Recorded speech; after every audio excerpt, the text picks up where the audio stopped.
अपने विभिन्न मांगों को लेकर रामगढ़ जिला संवेदक संघ के द्वारा आज धरना प्रदर्शन यहाँ पे दिया जा रहा है। तो आइए क्या क्या वो विभिन्न मांगे हैं जिन्हें लेके आज पूरा रामगढ़ जिला के संवेदक संघ जो आज है यहाँ पे धरना पे बैठे हुए हैं। तो आइए जानने का प्रयास करते हैं संवेदक संघ के जो अध्यक्ष है, जिला अध्यक्ष, हम उनसे जानेंगे। सर, क्या मांगों को लेकर आज आप सभी लोग एक साथ यहाँ पे धरना पे हैं? राज्य के संवेदकों के सामने एक बहुत बड़ी समस्या यह उत्पन्न हुई कि उस नियम के तहत ये व्यवस्था किया गया था कि कोई भी संवेदक जो सरकार के द्वारा संचालित किसी भी योजना में निर्माण कार्य के अंदर में जो भी खनिज पदार्थ की आपूर्ति करता है, जैसे भवन बनाने में ईंट हो गया, छड़ी हो गया, बालू हो गया, सड़क के निर्माण में भी इन्हीं सब लघु खनिजों का इस्तेमाल किया जाता है। तो उन सब खनिज पदार्थों का ई परिवहन चालान अनिवार्य कर दिया गया। अगर कोई संवेदक बिना ई परिवहन चालान के किसी भी निर्माण कार्य को करता है तो उसे अवैध भंडारण माना जाएगा और उस पर जुर्माना की राशि 10 गुना कर दी गई। और यही रही उस पर परिमाण विपत्र जो हम लोग का पेमेंट भुगतान होता है जिस बिल पर, उसका भुगतान पर भी प्रतिबंध लगा दिया गया कि बिना ई परिवहन चालान के आपके परिमाण का विपत्र का भुगतान नहीं होगा। वैसे परिस्थिति में पूरे झारखंड राज्य में आज यह स्थिति है कि कहीं पर भी पर्याप्त मात्रा में लघु खनिज उपलब्ध नहीं है। हम अगर अपने जिले की बात करें तो ना यहाँ पर बालू का व्यवस्था है, ना यहाँ पर पत्थर से उत्पादित खनिज पदार्थ जैसे चिप्स का हो गया, बोल्डर हो गया, स्टोन डस्ट हो गया, ये कहीं पर भी जो है सो पर्याप्त मात्रा में नहीं है जिससे जो है सो विकास के कार्य पूर्ण कराए जा सके। तो आज संवेदकों की स्थिति यह है, करो मरो की स्थिति में संवेदक है। एक तरफ तो विभाग कहता है कि समय पर काम पूरा करके आपको देना होगा, दूसरी तरफ सरकार के द्वारा यह कहीं भी कोई तैयारी नहीं की गई कि आखिर संवेदक ई परिवहन चालान के माध्यम से कहां से खनिज का क्रय करेंगे। क्या मांग करते हैं आप? हम लोग सरकार से यह मांग कर रहे हैं कि पूर्व का जो यह नियम जो सरकार ने बनाया है, निश्चित तौर पर यह नियम कहीं न कहीं भ्रष्टाचार को और जो जिस प्रकार से कालाबाजारी हो रही थी, जिस प्रकार से खनिज पदार्थों का लूट हो रहा था झारखंड में, इसको रोकने की तैयारी सरकार ने की थी इस नियम के माध्यम से। लेकिन सरकार ने जिस तरीके से इस नियम को लागू किया वो बिल्कुल गलत है। सरकार ने बिना किसी तैयारी के इस नियम को लागू कर दिया है। हम लोग यह अपील करेंगे, सरकार से यह मांग करेंगे कि आप तत्काल इस नियम को खारिज करते हुए पुराने नियम को लागू करें और इस नए नियम को लागू करने से पहले सारी तैयारी कर ले। जैसे जिले के अंदर में खनन पट्टा क्षेत्र का विस्तार हो जाना चाहिए, बालू घाटों का जो नीलामी हुआ उसमें उत्खनन का कार्य शुरू हो जाना चाहिए, ईंट भट्टों को पर्याप्त चालान निर्गत कर देना चाहिए।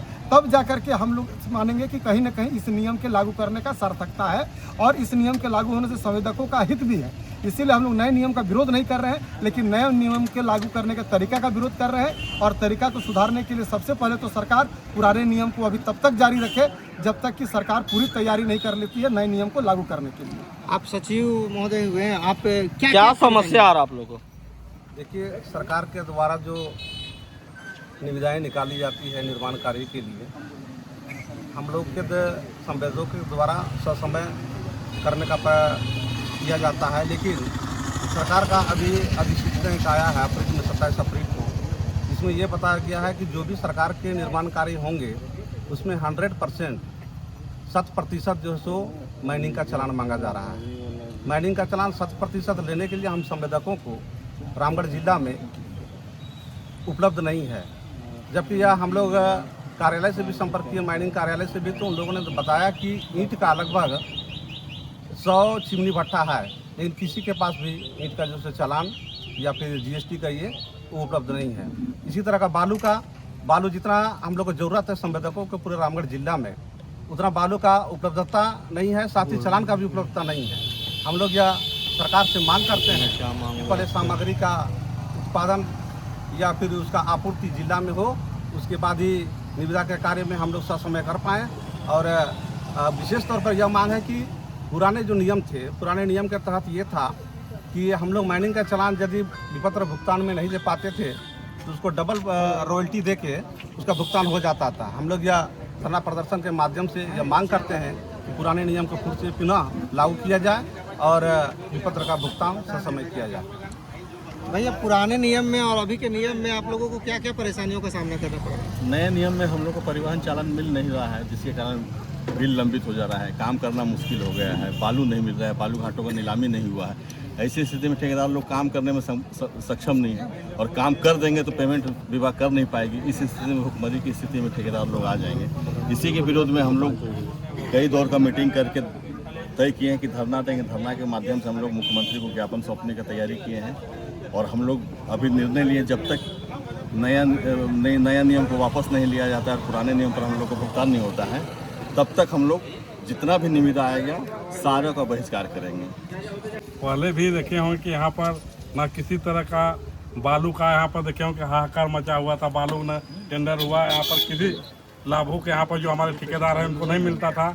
और यहाँ पर जिला में जो किसी तरह का ठेकेदार काम भी कर लेते थे, पेमेंट लेने में 1.5 साल अभी लग गया। हम बताना चाहते हैं कि हम लोग भी काम किए यहाँ पर, देखे कि यहाँ के डीडीसी में साहब यहाँ पर किए कि देखिए हम लोग यहाँ पर 45 आदमी का हम खून दिलाने का भी काम किए, लेकिन जब यहाँ पर पेमेंट का मामला आया उसमें भी 3 लाख हमारा रुपया काटा गया, उस वक्त काट के ही पेमेंट किया गया। तो आप जान सकते हैं जिला प्रशासन ठेकेदारों को पूरे तरह से यहाँ पर जो देखे कि अभी कुछ ही दिन पहले एक ठेकेदार हमारे दुलमी के ही एक यहाँ पर जो ठेकेदार थे, संवेदक थे, जो यहाँ पर अनिजर कुमार रवि जी, उनका भी कलकत्ता मिला चला था, उनका पेमेंट के चलते उनका कल ही मृत्यु हो गया। आज उसका दाह संस्कार है।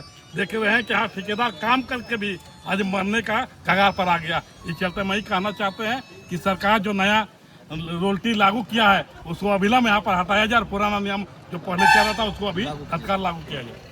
आप एक महिला संवेदक है, क्या कुछ कहना चाहेंगे इसको लेकर? जो अभी नए नियम लगाया गया है वो तो सरासर गलत है, और पुराना नियम भी जो है ना वो भी बहुत अच्छा नहीं है, क्योंकि ये लोग 16 में ये बनाते हैं एस्टिमेट और टेंडर निकालते हैं 22-23 में, और उसके बाद उसका पेमेंट देते हैं 26-27 में। तो संवेदक मरेगा कि जिएगा, और उसमें भी बालू को रोक देते हैं। टेंडर दिए और उसके बाद उधर रांची जिला में महामहिम लोग टेंडर ले लिए, तो वहाँ शिलान्यास करने के लिए चोर लोग 4 महीना लगाता है।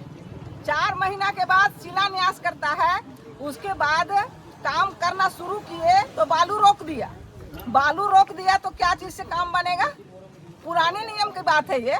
तो बालू रोक दिया जाता है साल भर के लिए, और साल भर में संवेदक हो जाता है ब्लैक लिस्टेड, मतलब ये हो जाता है एक्सटेंशन में चला जाता है, और एक्सटेंशन में चल गया तो जीवन भर पेमेंट के लिए दौड़ते रह जाता है। आज बहुत दुख की बात है, हमारे पूर्व वक्ताओं ने कहा कि सब झारखंड सरकार के द्वारा जो रॉयल्टी का जो नया नियम लागू किया गया है और इस तरह संवेदकों के बीच में ये थोपा जा रहा है, बहुत ही निंदनीय है। हमारे पूर्व वक्ताओं ने कहा कि आप पुराने नीति जो पहले था उसी को देखते हुए जो उसको चालू करें, ताकि जो संवेदक आज सबको काम करने का निर्धारित समय होता है, 6 महीना साल भर जो भी वर्क ऑर्डर को दिया जाता है, लेकिन समय पर आपका मटेरियल नहीं मिलने के कारण, जैसे बालू हुआ, ईटा हुआ, क्योंकि किसी का पूर्ण रूप से रॉयल्टी का चालान नहीं मिल पा रहा है, और नहीं मिलने के कारण संवेदक समय पर काम नहीं कर पा रहे हैं। आज के डेट में देखिए कि आज रॉयल्टी का जितना जो नियम लागू किया है झारखंड सरकार के द्वारा, निश्चित तौर पर ये नियम लागू करने से एक भी संवेदक एक काम नहीं कर पाएंगे, क्योंकि बालू इनको मिलेगा नहीं, रॉयल्टी का चालान ये दे नहीं पाएंगे। और कुछ ऐसे आइटम है जिसका ये लोग आइटम में रॉयल्टी है ही नहीं, जैसे मिट्टी हुआ, मोरम हुआ, ये सब में है ही नहीं। कि इसमें जहाँ मिट्टी और मोरम के जहाँ काम है, आपका जैसे डस्ट का भी काम है, उसमें भी आपका रॉयल्टी 10% का इन लोग को मिलता है, जो क्रेशर मालिक है उनको। आप सोच के देखिए कि अगर यदि इस अनुपात में डस्ट का काम होना चाहिए और उतना क्रेशर से निकल नहीं रहा है, निश्चित तौर पर ये बहुत ही दुख की बात है कि काम समय पर नहीं कर पाएंगे, क्योंकि समय पर मटेरियल नहीं मिलेगा तो काम कैसे करेंगे। इसलिए हम लोग आज पूरे संवेदक रामगढ़ जिला के यहाँ बैठे हुए हैं, और हम लोग सरकार से मांग करते हैं कि जो हम लोग पर जो नियम थोपा जा रहा है उसको अविलंब कानून को हटाया जाए, और जो भी संवेदक है जो कार्य कर रहे हैं वो अति कार्य में सरलता लाया जाए।